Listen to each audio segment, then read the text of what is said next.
Well, today I am joined by Ari Memar from Tract, which you'll find at Tract.app. And we're going to talk about what Tract is and, very importantly, how Tract helps students and also protects student privacy, a question that's been raised to me a handful of times recently. So let's jump right into it. Ari, welcome. You are CEO and co-founder of Tract. I want to know, how did you get the idea for this? Where did it come from? Well, the idea was not kind of one of those moments where I was sitting under a tree and an apple hit me. It was more so I think, experiences of my own life. The first was I was very fortunate to be in an incredible classroom in high school with an incredible teacher in Esther Wojcicki. And that classroom introduced me to a different, maybe at the time, more maverick, non-traditional way of learning, which was very student-directed, large classrooms, peer instruction-based, project-based. And I personally thrived in that environment. And I found that the skills and those experiences were important in developing my own passions, and also skills like how to be creative, how to work with each other, how to problem solve, how to communicate. And believe it or not, that's exactly what employers want. And they're telling us there's a shortage in those skills, but I fortunately felt very confident in my own abilities based on that experience. I also noticed that with the proliferation of video and how much time kids are spending on platforms like YouTube and TikTok, that at its core, it's really kids teaching kids, and it's really kids, expressing themselves and sharing their ideas through video. Now, it just happens that the algorithms and the environments are promoting entertainment and shock factor. So if you're an educator on those platforms, unfortunately, you're not going to do as great as an unboxer or someone who does reaction videos. But you'll also notice that within those platforms, there's a lot of great things that people are learning, and all the how-to videos and kind of new information that comes across. And so I really felt like, there was nowhere actually that was purpose-built from the get-go to be educational, that understands this strong motivation of kids to be creators and to teach and be seen and have an audience. And those two experiences were really what led me to starting Tract, because I really believe that this is an experience both in peer instruction and project-based learning and student-directed learning that all students should have access to. And the motivation of kids to be creators is a huge weapon of instruction at the largest scale, and can help teachers around the world, can help parents around the world, and can help kids around the world. It's just needed to be enabled. So let's talk about, you mentioned something that's really important, I think, and that is the shock factor, or the wow, let's call it the wow factor of, kids who are making videos and making them specifically for their peer group, right? It's one thing for someone like me, who's quite a bit older than the average high school student now, to make a video. And that's great. And there are some teachers who have done really well making videos like that.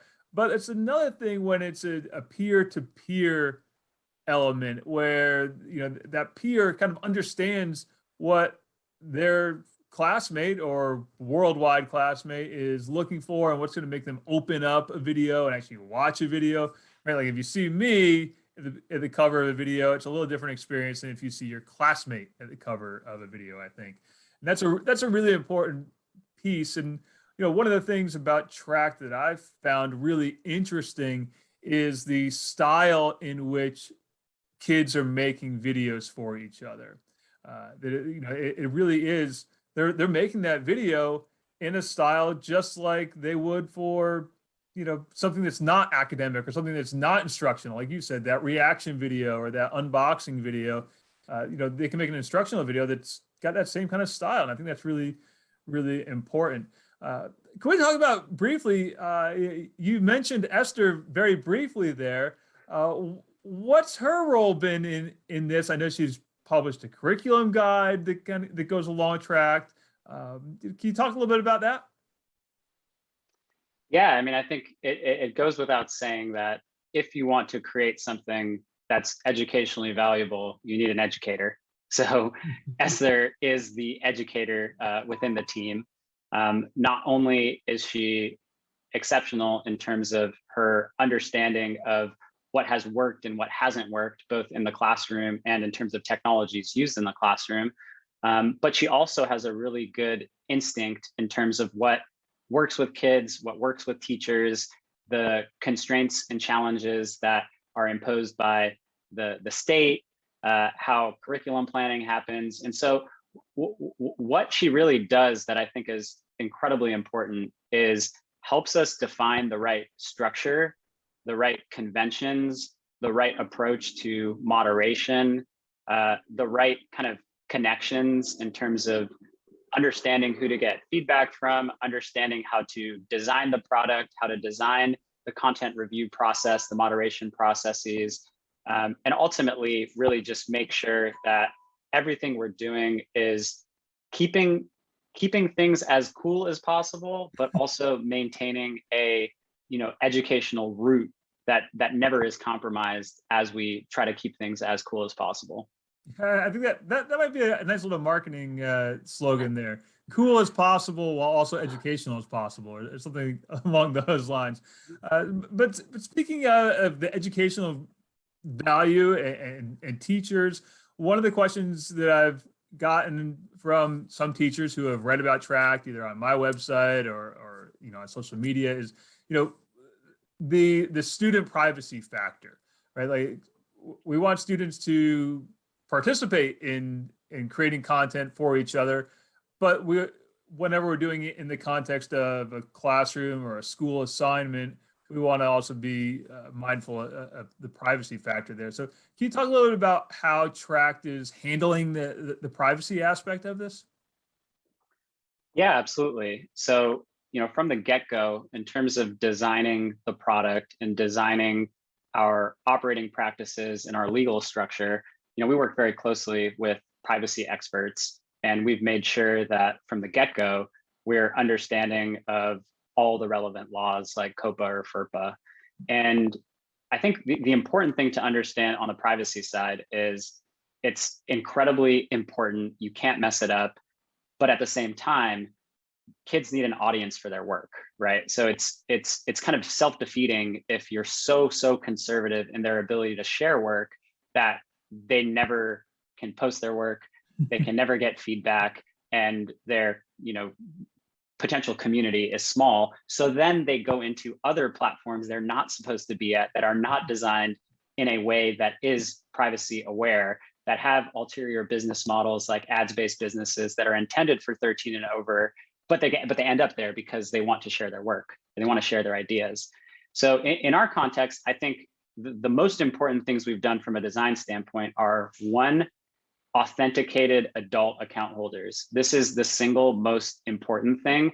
And it's the reason why you may go on a platform like Roblox, you may go on a platform like YouTube, and technically they will tell you that they abide by all the privacy laws, but you can be anonymous and you can pose as someone else, and you can't be guaranteed that someone is an authenticated teacher or student. And in our case, we lock down the entire experience. Nobody can get in.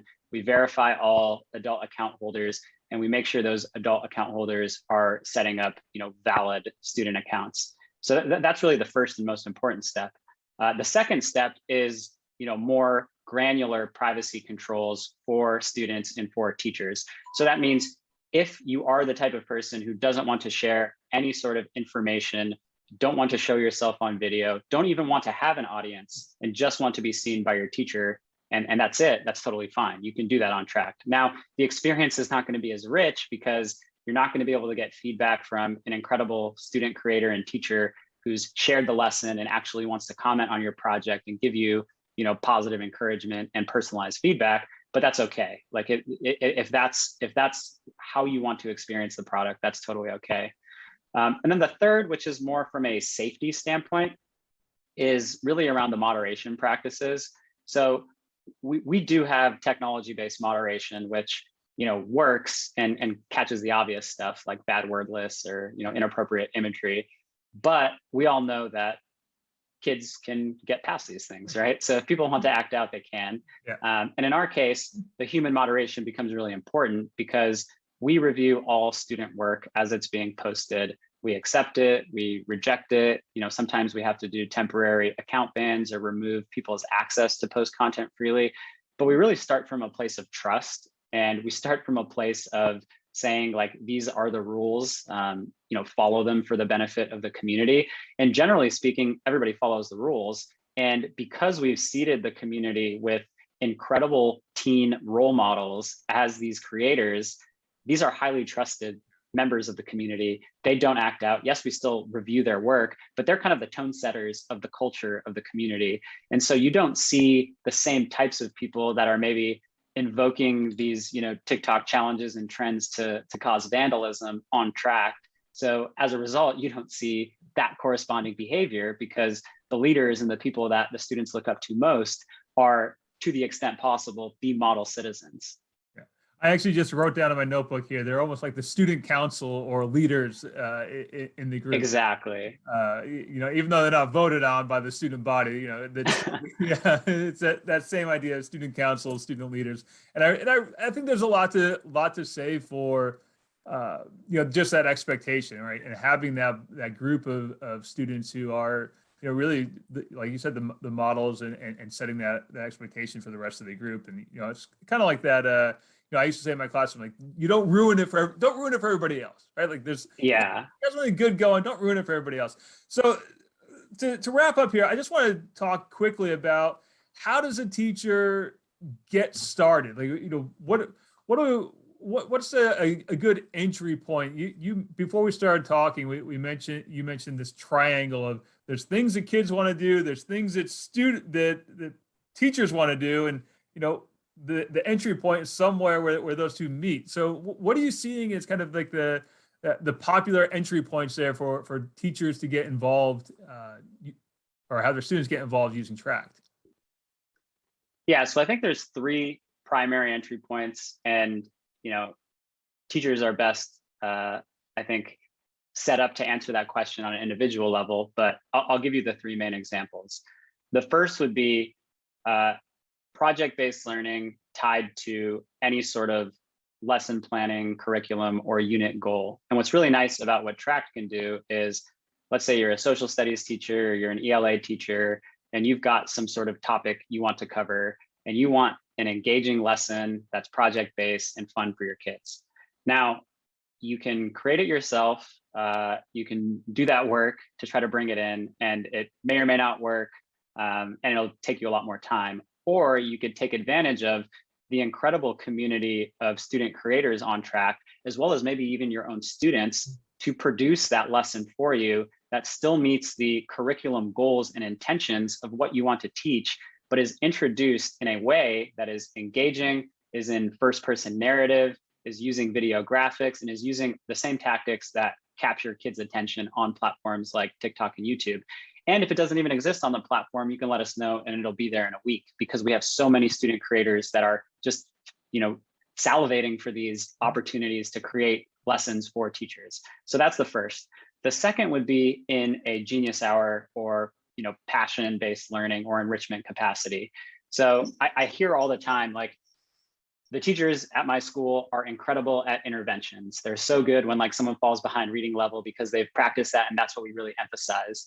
But then, like, what happens when they're meeting, grade level expectations? Or what happens if maybe they need something to get excited about to then give meaning to the rest of their learning? And that's where I think this whole, movement behind passion-based learning and Genius Hour is so important, because, maybe you don't care about, math or geometry because it feels very disconnected and boring, but maybe you care about it in the context of, like, building something, whether it's a game or an actual structure.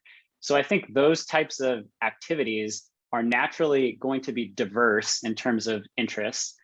In a class of 25 kids, the chance of finding 100% overlap is probably next to 0. And so Tract affords the ability to have those different kids explore different topics in ways that are varied in difficulties, whether they're going to be creators and teachers going on their own research exploration and then sharing what they've learned with other students on Tract, or whether they need a more structured approach that has that laid out for them in a way that's easier to follow, or they just don't even know what they're interested in, right? Like we hear that all the time. Like we want to do Genius Hour passion-based learning, but the kids aren't interested in anything. And so that really works pretty well. And then the third I'd say is really around kind of the gifted and talented enrichment. And I feel like that's kind of a bit of a polarizing word, because oftentimes gifted and talented is considered like I'm ahead of grade level. But in my mind, like every kid is gifted and talented in something, and it's just a matter of finding what that is. And to the extent, enrichment is not reserved for the kids that are most ahead from a grade level standpoint, I think that's best. But for early finishers or for kids that need to see, a carrot in front of them or be challenged more, I think this is a really easy to implement option that we see teachers use a lot during downtime for early finishers, or at home for extension activities, or even as a part of after school programs for additional enrichment. Since I think more and more after school programs and extended care is becoming commonplace as additional funding opens up, or as additional programs are added. Yeah, one of the first lessons I saw in Tract, and one of the first, and I still love it, was the one about digital photography and how to be it. And that's a perfect example of something that's great for that after school club, your photography club, or any kind of in the school that I worked in for most of my career, there's a library where kids got together to just kind of work on stuff that was fun for them after school. And I think that's a perfect example of the kind of things you'll find in Tract for those enrichments and those after school activities. So, Ari, any last words for folks who are just learning about Tract for the first time? By the way, anyone who wants to try it out can go to tract.app, app. You can use my last name, Byrne, Byrne, as your sign-up code. But any last things people should really know about Tract? Well, I think as with any new product, I can see that naturally teachers can have reservations, because you're introducing something new. Is there professional development? Is there more time that I need to put in? What are the outcomes going to be for my students? And I would just say that we've designed Tract and we've built the company with that exact concern in mind. And our goal is, teachers actually get time back. Teachers get better outcomes for their students, and they can take that time and invest in one-on-one relationships and helping each of their students find their spark and their passion and all the reasons why teachers decide to teach. So that to me, what I would ask everyone is like, just give us a chance, try it out. There's no strings attached. There's no professional development. There's nothing required. The technology just works. Like there's no instructions for YouTube, like just go and watch videos and it works. So, Tract is not going to be like maybe some previous technologies you've encountered. And you can be guaranteed that you will have the personalized human support of folks like myself and people on my team. And that I think is really important, because teachers don't want a, chatbot on the other side if they have questions or have issues, and you won't get that. You'll get, myself or someone on my team. You'll get personalized live onboarding. You'll get immediate support. And that's super important when you're trying something new. You want to be supportive. Yeah, and I think that's a really important piece for anyone who signs up to try it out for the first time. That it really is, like you said, it's like pressing play on YouTube. It's not a hard thing to sign up, and it's actually really easy to guide yourself through the process and get started. So thank you so much, Ari. Again, everyone can try it out at tract.app. And there are some new things coming soon that are going to be exciting. So check out freetechforteachers.com or the Tract social media channels to see those things as well. Thanks, Ari. Thank you.